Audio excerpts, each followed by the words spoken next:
Selamat datang, video ini akan menjadi panduan singkat tentang operasi hak tanggungan untuk pihak perbankan. Sejak 8 Juni 2020, hak tanggungan diwajibkan untuk dibuat menggunakan sistem elektronik. Akan tetapi dalam berbagai daerah masih banyak hak tanggungan berjangka panjang yang dibuat tanggal 8 Juni 2020, sehingga proses penghapusannya masih dilakukan secara manual.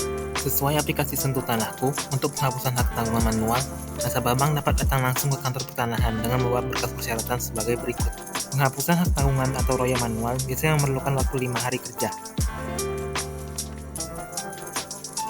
Dasar pembuatan hak tanggungan elektronik adalah akte pemberian hak tanggungan yang dibuat oleh notaris atau pejabat pembuat akte tanah setelah berhadapan dengan kreditur dan debitur atau perwakilan masing-masing. APHT serta dokumen pendukungnya dikirim PPAT ke sistem hak tanggungan elektronik, dan untuk mengaksesnya, perbankan harus memiliki akun operator dalam aplikasi Mitra Jasa Keuangan. Dalam sistem hak tanggungan elektronik, perbankan bukan nasabah yang membuat permohonan pada kantor pertanahan. Maka setelah akun operator dan supervisor yang ditunjuk bank ada dalam sistem Mitra Jasa Keuangan, perbankan dapat memulai proses permohonan hak tanggungan elektronik. Dalam menu hak tanggungan, pihak bank atau kreditur menentukan kantor wilayah daerah provinsi dan kantor pertanahan daerah kabupaten atau kota tempat bank akan memohonkan hak tanggungan. Untuk pembuatan hak tanggungan baru, maka klik berkas baru.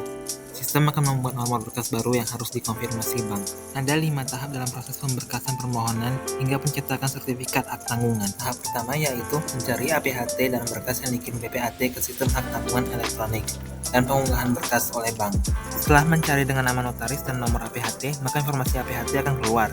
Klik simpan akta untuk mengonfirmasi APHT, dan APHT akan tersimpan dalam permohonan hak tanggungan. Setelahnya, bank akan mengirimkan dokumen untuk melengkapi permohonan. Salah satunya yaitu formulir permohonan dari bank sendiri.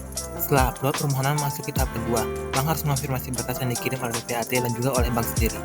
Bank akan memeriksa kesesuaian dan kelengkapan dokumen yang dikirim PPAT dan oleh bank sendiri.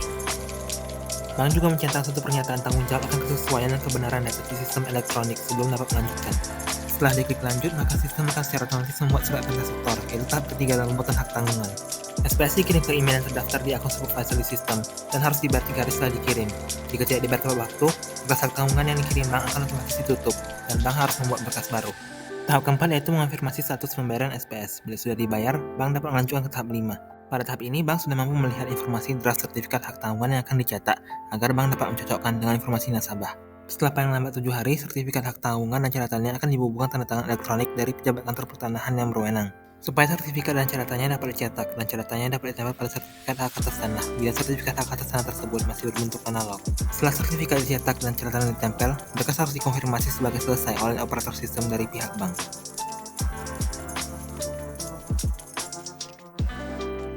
Penghapusan hak tanggungan juga diawali dengan pembuatan berkas baru, dengan mengkonfirmasi di Kanwil Provinsi dan kantor kabupaten atau kota mana roya akan dilakukan. Setelah berkas roya baru dibuat, tahap pertama pemberkasan yaitu mencari hak tanggungan yang akan dihapus.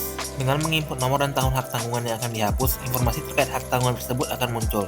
Bank dapat mengonfirmasi isi hak tanggungan, lalu mengklik unggah untuk mengupload hak tanggungan untuk disimpan di sistem. Setelah tombol unggah diklik, akan muncul hak atas tanah yang menjadi agunan.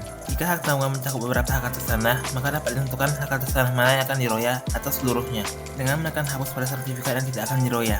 Lalu setelah mengklik menambah sertifikat yang diroya, bank dapat mengonfirmasi informasi dari sertifikat hak atas tanah tersebut. Setelah mengklik unggah, informasi sertifikat hak atas tanah akan muncul. Setelah informasi dikonfirmasi, klik simpan untuk menyimpan data di sistem. Setelahnya di menu dokumen, bank dapat mengupload dokumen yang diperlukan dari pihak bank untuk melengkapi dokumen roya. Tahap kedua pemberkasan yaitu mengonfirmasi berkas-berkas pendukung yang dikirim.